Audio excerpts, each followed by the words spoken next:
En las calles empedradas de Puebla, donde las sombras de los edificios coloniales se alargan como dedos oscuros al caer la noche, existe una leyenda que ha aterrorizado a generaciones enteras.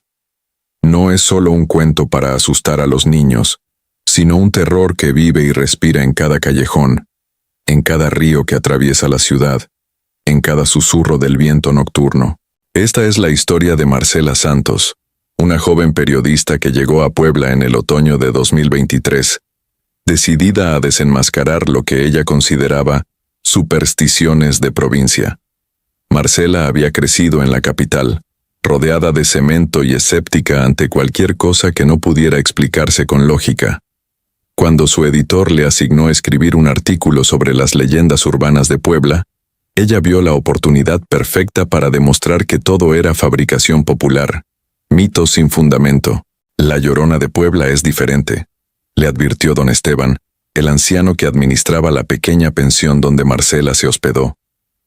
El viejo tenía la piel curtida por el sol y los años, y sus ojos grises parecían haber visto demasiado. No es como las historias que te contaron de niña. Aquí ella es real, tan real como tú y yo. Marcela sonrió con condescendencia, mientras guardaba su grabadora en el bolso. Don Esteban, respeto sus creencias, pero soy periodista. Necesito hechos, no cuentos de fantasmas. El anciano negó con la cabeza lentamente. Los hechos están ahí para quien quiera verlos. 3 personas han desaparecido en los últimos 2 meses. Todas fueron vistas por última vez cerca del río Atoyac, todas en noches de luna nueva. Y todos los testigos dicen lo mismo. Escucharon el llanto. ¿El llanto?, preguntó Marcela, más por cortesía que por interés genuino. Un lamento que hiela la sangre, un grito de dolor tan profundo que te arranca el alma del cuerpo. Y después viene ella, vestida de blanco, con el cabello negro como la muerte misma, buscando, siempre buscando. ¿Buscando qué? Don Esteban la miró fijamente. A sus hijos. Los ahogó en el río hace más de 300 años, consumida por los celos y la locura. Ahora su espíritu está condenado a buscarlos por toda la eternidad. Pero cuando no los encuentra, toma a otros, especialmente a los que no creen, a los que se burlan de su dolor. Marcela sintió un escalofrío involuntario, pero lo atribuyó a la temperatura fresca de la noche poblana. Es una historia fascinante, don Esteban, perfecta para mi artículo. Esto no es para tu artículo, muchacha. Es una advertencia. Si vas a investigar, ten cuidado. No salgas después del anochecer y nunca te acerques al río cuando escuches el llanto. Porque si lo haces... El anciano dejó la frase inconclusa, pero el mensaje era claro. Durante los siguientes días, Marcela se sumergió en su investigación. Visitó bibliotecas locales, entrevistó a historiadores aficionados, habló con personas mayores en los mercados. La historia se repetía con variaciones menores. Una mujer hermosa llamada Magdalena había vivido en Puebla durante la época colonial. Se enamoró perdidamente de un hombre adinerado que la cortejó con promesas de matrimonio. Tuvieron 3 hijos, pero él nunca cumplió su palabra. Un día, el hombre anunció que se casaría con una mujer de su misma clase social. Consumida por los celos, la desesperación y la humillación, Magdalena perdió la razón. En una noche tormentosa, llevó a sus 3 hijos al río Atoyac. Uno por uno, los sumergió en las aguas oscuras mientras lloraba desconsoladamente. Cuando recuperó la cordura y se dio cuenta del horror que había cometido, su grito de angustia se escuchó por toda la ciudad. Se lanzó al río para unirse a sus hijos, y desde entonces, su espíritu vaga por las orillas, buscándolos eternamente. Pero eso no es todo, le dijo una anciana llamada Remedios, que vendía flores en el mercado principal. La mujer se santiguó antes de continuar. Dicen que en ciertas noches cuando la luna no brilla, ella sale del río con más fuerza. Busca venganza contra todos los hombres que abandonan a sus familias, contra las madres que no valoran a sus hijos, contra cualquiera que se atreva a burlarse de su dolor. ¿Y las desapariciones recientes? preguntó Marcela, tomando notas. Remedios bajó la voz hasta convertirla en un susurro. El primero fue un joven universitario. Borracho, apostó con sus amigos que podía nadar en el río de noche. Lo encontraron 3 días después, con los ojos abiertos, llenos de terror. Los doctores dijeron que se ahogó, pero su rostro tenía marcas de uñas en el cuello, como si alguien lo hubiera arrastrado bajo el agua. La segunda fue una mujer de mediana edad. Discutió con sus hijos adolescentes y salió furiosa de su casa. La vieron caminando hacia el río, llorando. Nunca regresó. Solo encontraron su zapato en la orilla. ¿Y el tercero? Remedios miró alrededor nerviosamente, como si temiera que alguien pudiera escuchar. Un profesor jubilado. Todos decían que era un hombre de ciencia, que no creía en nada de esto. Fue al río de noche específicamente para demostrar que todo era mentira. Su cuerpo apareció flotando al día siguiente. Tenía el rostro congelado en una expresión de horror absoluto, y en su mano sostenía un mechón de cabello largo y negro. Marcela sintió que la historia se volvía más interesante, aunque seguía sin creerla.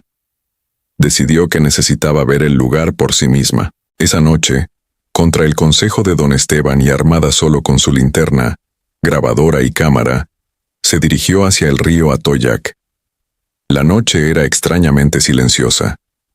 Ni siquiera los perros callejeros ladraban. La luna, efectivamente, estaba oculta tras nubes espesas y oscuras. Marcela caminó por el sendero que bordeaba el río, sintiendo la humedad del ambiente en su piel. El agua fluía lenta y negra, reflejando apenas las luces distantes de la ciudad. «Esto es ridículo», se dijo en voz alta, tratando de convencerse. «Estoy persiguiendo fantasmas que no existen».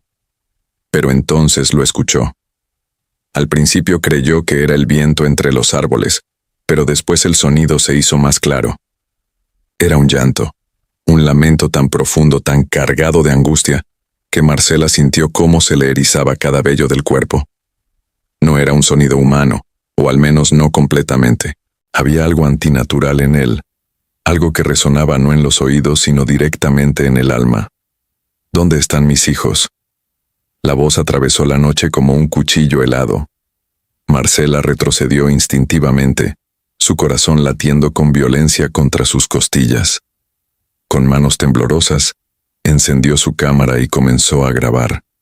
A través del visor, vio algo que la hizo dudar de su cordura. Una figura femenina se materializaba cerca del río. Al principio era solo una bruma blanca, pero gradualmente fue tomando forma. Una mujer vestida con un largo vestido blanco, empapado y rasgado. Su cabello negro caía en mechones húmedos sobre su rostro, ocultando sus facciones. Flotaba a unos centímetros del suelo, moviéndose con una gracia sobrenatural que desafiaba las leyes de la física. «¿Dónde están mis hijos?», repitió la voz, ahora más cercana, más fuerte. Marcela quiso correr, pero sus piernas no respondían. Estaba paralizada, observando cómo la figura se acercaba lentamente. El llanto continuaba, un sonido que parecía venir de todas direcciones a la vez. La temperatura bajó drásticamente. Podía ver su propio aliento condensándose en el aire. La aparición giró su cabeza hacia Marcela. A través del cabello húmedo, brillaron 2 ojos completamente negros, sin blanco, sin iris, solo oscuridad absoluta. La boca de la mujer se abrió en un grito silencioso, revelando dientes afilados como agujas. En ese momento, el instinto de supervivencia de Marcela finalmente se activó. Soltó la cámara y corrió. Corrió como nunca había corrido en su vida, sintiendo la presencia detrás de ella, escuchando el chapoteo de pies descalzos sobre el pavimento mojado, aunque no había llovido. El llanto la perseguía, cada vez más cerca, más fuerte, más desesperado. «Devuélveme a mis hijos». Marcela sintió dedos helados rozar su cuello. En su pánico, tropezó y cayó. Se arrastró por el suelo, girándose para ver a su perseguidora. La Llorona estaba sobre ella, su rostro ahora completamente visible. Era hermoso y horroroso al mismo tiempo. piel pálida como el mármol, labios azulados, ojos de vacío absoluto. De su boca seguía saliendo aquel llanto imposible. «Por favor», susurró Marcela, las lágrimas corriendo por su rostro. «Por favor, yo no tengo a tus hijos».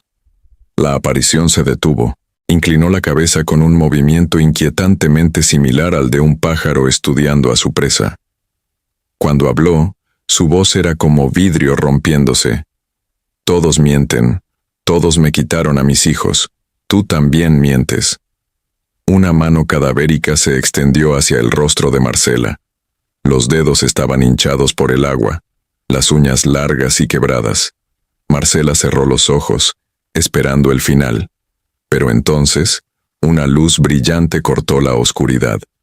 El sonido de un motor de automóvil, voces humanas. Un grupo de policías patrullaba la zona, alertados por las desapariciones recientes. La Llorona siseó, un sonido que hizo que los policías se detuvieran en seco, y después se desvaneció como niebla bajo el sol. Marcela fue encontrada inconsciente en el camino. Cuando despertó en el hospital al día siguiente, lo primero que vio fue el rostro preocupado de don Esteban. «Te advertí», dijo el anciano suavemente. «Te advertí que no salieras de noche». Marcela intentó hablar, pero su garganta estaba seca. Un doctor se acercó y le entregó un vaso de agua. «Ha tenido suerte», le dijo. «Hipotermia severa y shock. Otro minuto más y...» La vi», logró decir Marcela. Don Esteban asintió. «Lo sé. Y ahora ella te ha visto a ti también». «¿Qué significa eso?» El anciano suspiró profundamente. «Significa que has capturado su atención. La Llorona no olvida a quienes la ven.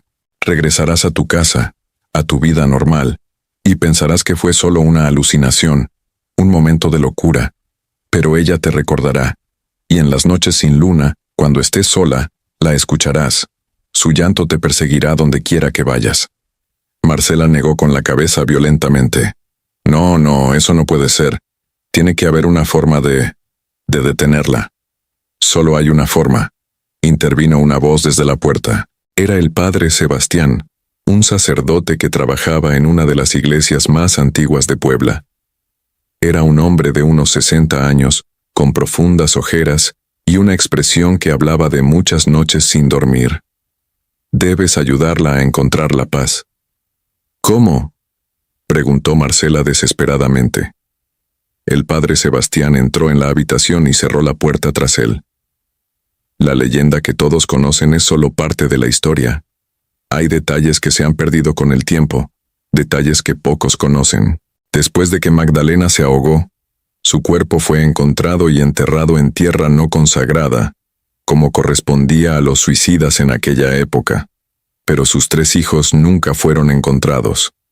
Sus cuerpos siguen en algún lugar del río, sin descanso, sin sepultura apropiada». «¿Y qué se supone que debo hacer?», preguntó Marcela, sintiendo que había entrado en una pesadilla de la que no podía despertar. «Debes encontrar los restos de sus hijos y darles sepultura sagrada. Solo entonces ella podrá descansar. Solo entonces te dejará en paz». Marcela pasó en el hospital 2 días más. Durante ese tiempo, tuvo pesadillas constantes. Soñaba con agua oscura, con pequeñas manos que la jalaban hacia las profundidades, con el rostro pálido de la Llorona inclinándose sobre ella. Pero lo peor era el llanto. Incluso despierta, a veces lo escuchaba en la distancia, como un eco de otro mundo. Cuando finalmente recibió el alta médica, Marcela sabía que no podía simplemente marcharse de Puebla. Algo había cambiado en ella. Ya no era la periodista escéptica que había llegado hacía una semana. Ahora era alguien que había visto más allá del velo que separa nuestro mundo del otro lado, y esa experiencia la había transformado por completo. Con la ayuda del padre Sebastián y don Esteban, comenzó a investigar en serio. Revisaron archivos de la época colonial, documentos de la iglesia, registros de inundaciones y cambios en el curso del río a lo largo de los siglos. Después de días de búsqueda exhaustiva, encontraron una referencia en un diario antiguo, escrito por un sacerdote en 1721. El sacerdote escribía sobre la tragedia de la mujer loca que ahogó a sus niños en el recodo del río, cerca del antiguo puente de piedra. Describía cómo los cuerpos de los niños habían sido arrastrados por la corriente durante una tormenta posterior, y nunca se recuperaron. Pero mencionaba un detalle crucial. Días después de la tragedia, un pescador encontró algo enredado en las raíces de un sauce viejo que crecía en la orilla sur del río. El sacerdote no especificaba qué era, pero escribía que lo había bendecido y devuelto al río, para que las aguas guardaran el secreto. «El sauce viejo», murmuró don Esteban. «Sé dónde está, o al menos, sé dónde estaba. Lo cortaron hace años para construir un puente nuevo, pero las raíces todavía están ahí, bajo el agua». Esa noche, los tres se reunieron en la casa del padre Sebastián. El sacerdote preparó todo lo necesario para un ritual de bendición: agua bendita, sal consagrada, velas blancas y una serie de oraciones escritas en latín en un libro muy antiguo. «Esto es peligroso», advirtió. «Si vamos a perturbar lo que sea que esté ahí, ella lo sabrá. Vendrá con toda su furia». «No tengo opción», respondió Marcela. «Prefiero enfrentarla ahora que vivir el resto de mi vida mirando por encima del hombro, esperando escuchar ese llanto en cada sombra». Cerca de la medianoche, llegaron al lugar que don Esteban había identificado. Era una zona menos transitada del río, donde el agua corría más lenta y profunda. Los restos del antiguo sauce eran visibles, un tocón podrido en la orilla, y según explicó don Esteban, un sistema de raíces que se extendía bajo el lecho del río. El padre Sebastián comenzó a recitar oraciones mientras Marcela y don Esteban, equipados con linternas impermeables y cuerdas, se preparaban para sumergirse. El plan era simple pero arriesgado: buscar entre las raíces sumergidas cualquier cosa que pudiera estar relacionada con los niños desaparecidos hace 3 siglos. El agua estaba helada. Marcela sintió cómo penetraba su traje de neopreno, calándola hasta los huesos. La corriente era más fuerte de lo que parecía desde la superficie.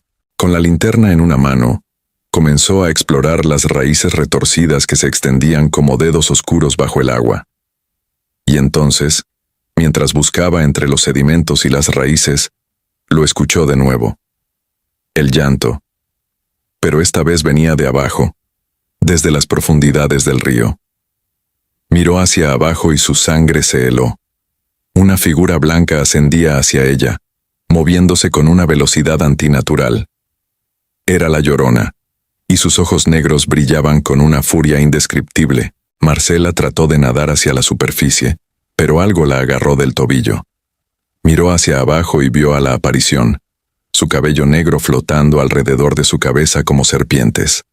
La boca de la Llorona se abrió en un grito silencioso bajo el agua, y burbujas negras salieron de ella. «Ladrona, profanadora». La voz resonó en la mente de Marcela, sin necesidad de palabras. «Mis hijos, devuélveme a mis hijos». La mano de la Llorona era como hielo y hierro a la vez, arrastrando a Marcela hacia las profundidades. El pánico se apoderó de ella. Sus pulmones comenzaban a arder. Necesitaba aire desesperadamente. Luchó, pateó, trató de liberarse, pero era inútil. La fuerza de la aparición era sobrehumana. En su desesperación, la linterna de Marcela iluminó algo entre las raíces. Un destello blanco, diferente a la palidez fantasmal de la Llorona. Con su última onza de fuerza, estiró la mano y la cerró alrededor de lo que fuera que estaba ahí. Era pequeño, frágil, definitivamente muy antiguo.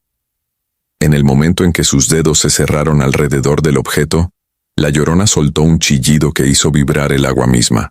Su agarre se aflojó momentáneamente, y Marcela aprovechó para impulsarse hacia la superficie. Emergió jadeando, tosiendo agua, aferrándose a la orilla con una mano mientras en la otra sostenía su hallazgo. Don Esteban la ayudó a salir, y juntos observaron lo que había recuperado del río. Era un pequeño cráneo, del tamaño de un puño, obviamente de un niño muy pequeño. Estaba oscurecido por el tiempo y el agua, pero era inconfundiblemente humano. Dios misericordioso, susurró el padre Sebastián, santiguándose. Después de todos estos años. Pero no tuvieron tiempo para más. El río comenzó a agitarse violentamente. Olas imposibles se formaron en el agua anteriormente tranquila, y desde las profundidades surgió la Llorona, esta vez completamente materializada, más sólida y aterradora que nunca. ¡Mis hijos! Su grito hizo que los cristales de las ventanas cercanas se quebraran. ¡Dame a mis hijos! Se lanzó hacia Marcela con las manos extendidas como garras. El padre Sebastián se interpuso, sosteniendo una cruz mientras recitaba oraciones en latín. La Llorona se detuvo, siseando como un animal herido. No podía cruzar la barrera de fe que el sacerdote había creado, pero su furia era palpable. «Magdalena», dijo el padre Sebastián con voz firme pero compasiva. «Magdalena, escúchame. Hemos encontrado a uno de tus hijos. Podemos darle el descanso que merece, el descanso que tú mereces, pero debes dejarnos ayudarte». La Llorona se quedó inmóvil, su rostro una máscara de dolor indescriptible. Por primera vez, Marcela pudo ver más allá del horror, más allá del monstruo. Vio a una madre, una mujer que había cometido un acto imperdonable en un momento de locura, y que había estado pagando por ello durante 3 siglos. Mis bebés. La voz de la Llorona era ahora casi humana, quebrada por el dolor. Los maté porque él me dejó, pero los amaba. Dios mío, cómo los amaba. Lágrimas, verdaderas lágrimas, comenzaron a caer de aquellos ojos negros. Donde tocaban el suelo, la tierra se ennegrecía y moría. «Lo sabemos», dijo Marcela, sorprendida por su propia valentía. «Por eso estamos aquí, para ayudarte a encontrarlos, para darles la paz que merecen, para darte la paz que mereces». La Llorona la miró directamente. «¿Por qué? ¿Por qué me ayudarías después de que intenté lastimarte?» «Porque todos merecemos paz», respondió Marcela, «incluso aquellos que han hecho cosas terribles. Has sufrido suficiente. Tus hijos han esperado suficiente. Es hora de que todos descansen». Durante los siguientes días, Marcela, don Esteban y el padre Sebastián continuaron la búsqueda. La Llorona ya no los atacaba. En cambio, los observaba desde la distancia, su forma etérea flotando sobre el río como una bruma perpetua. A veces, la escuchaban llorar, pero ya no era el grito terrorífico de antes. Era el llanto genuino de una madre afligida. Encontraron el segundo cráneo enredado en una red de pescador abandonada, cerca de donde el río hacía una curva cerrada. El tercero estaba enterrado en el lodo, cerca de la base del antiguo puente. Cada vez que recuperaban los restos, la forma de la Llorona parecía volverse un poco menos sólida, un poco más translúcida, como si cada hallazgo la liberara un poco más de las cadenas que la ataban a este mundo. Finalmente, en una noche clara con luna llena, el padre Sebastián realizó un servicio fúnebre completo. Bendijo los pequeños restos y los enterró en tierra consagrada en el cementerio de su iglesia. Colocó 3 pequeñas cruces blancas sobre las tumbas, grabadas con una sola palabra: inocente. Marcela, don Esteban y un pequeño grupo de personas mayores que conocían la verdadera historia se reunieron para presenciar el momento final. La Llorona apareció una última vez, ahora apenas visible, como una impresión en el aire. Su rostro había cambiado. Ya no era la máscara de horror que Marcela había visto aquella primera noche. Era el rostro de una mujer hermosa, serena, en paz. «Gracias», susurró, y su voz era como una brisa suave. Finalmente puedo estar con ellos». Se arrodilló junto a las pequeñas tumbas, extendiendo sus manos etéreas como si abrazara a hijos que solo ella podía ver. Una luz suave comenzó a emanar de ella, volviéndose cada vez más brillante. Y entonces, con un último suspiro, se desvaneció. El silencio que siguió fue diferente al que Marcela había experimentado aquella primera noche junto al río. No era un silencio amenazador, sino pacífico. La presencia opresiva que había colgado sobre el río durante siglos, finalmente se había ido. Marcela permaneció en Puebla 2 semanas más, completando su artículo. Pero lo que escribió no fue el reportaje escéptico y burlón que había planeado originalmente. En cambio, escribió sobre el dolor de una madre, sobre el perdón y la redención, sobre cómo el amor puede persistir incluso en las formas más distorsionadas, y sobre la importancia de la compasión incluso hacia aquellos que han cometido los actos más terribles. El artículo causó sensación. Algunos lo elogiaron por su sensibilidad y profundidad. Otros lo criticaron por perpetuar supersticiones. Marcela no se molestó en responder a ningún bando. Ella sabía la verdad. Ella había vivido la verdad. Antes de partir de Puebla, visitó el río una última vez. Era un día hermoso, soleado. Los niños jugaban en las orillas, las familias hacían picnics. La vida había vuelto al lugar que antes había sido evitado después del anochecer. Don Esteban la acompañó. «Hiciste algo bueno», le dijo el anciano. No muchos habrían tenido el valor de enfrentarse a ella, mucho menos de ayudarla. «Nunca olvidaré esto», respondió Marcela. «Nunca olvidaré lo que vi, lo que sentí. Cambió todo en lo que creía». Así debe ser. A veces, las cosas que más nos aterrorizan son las que más necesitan nuestra compasión. Marcela asintió. Miró el agua fluyendo pacíficamente y, por un momento, le pareció ver una figura blanca en la distancia, pero esta vez sonriendo, con 3 pequeñas siluetas a su lado. Parpadeó y la visión se desvaneció. Tal vez fue su imaginación, o tal vez fue una última despedida. Mientras Marcela conducía de regreso a la capital esa tarde, reflexionó sobre todo lo que había aprendido. Las leyendas y mitos que había descartado toda su vida no eran solo historias vacías. Eran ecos de tragedias reales, de dolor real, de vidas que habían sido vividas y perdidas, y a veces, muy raramente, esas historias se convertían en algo más, algo que trascendía la muerte misma. Pero también había aprendido algo más importante, que incluso en la oscuridad más profunda, incluso en el horror más absoluto, podía haber redención. Que el perdón era posible, incluso para aquellos que parecían estar más allá de toda salvación. Los años pasaron. Marcela siguió siendo periodista, pero cambió su enfoque. Se especializó en historias sobre justicia restaurativa, sobre personas que habían cometido errores terribles pero buscaban enmienda. Su experiencia en Puebla la había marcado profundamente, aunque nunca habló públicamente sobre los detalles exactos de lo que había vivido aquella noche junto al río. Don Esteban murió pacíficamente en su sueño 3 años después, a la edad de 87 años. El padre Sebastián continuó su ministerio en Puebla, y aunque nunca volvió a encontrarse con otro caso como el de La Llorona, siempre mantuvo una vela encendida en su iglesia por las almas perdidas que aún vagaban sin paz. Y en el cementerio de Puebla, 3 pequeñas cruces blancas se mantuvieron impecables año tras año. Los lugareños las cuidaban, aunque pocos conocían la historia completa. Se convirtieron en un símbolo silencioso de que el perdón es posible, de que el descanso puede llegar incluso después de siglos de sufrimiento. El río Atoyac continúa fluyendo a través de Puebla, llevando las aguas de generación en generación. Las noches sin luna todavía llegan, oscuras y silenciosas, pero el llanto que aterrorizó a tantos durante tanto tiempo, finalmente se ha silenciado.